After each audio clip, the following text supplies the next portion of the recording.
Norcold Powerboard 628661. You can start by going to Google and doing a search for Norcold Powerboard 628661 to locate the Norcold guy, or you can just simply go to thenorcoldguy.com.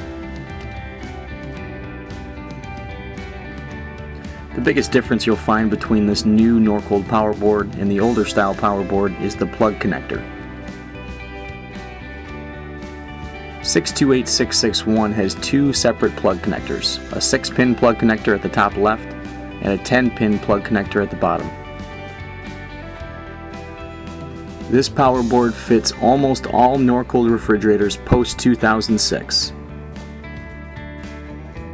If for some reason you are unable to determine the age of the refrigerator or the model and serial number of the refrigerator, you can remove the Powerboard cover and take a look at the board itself.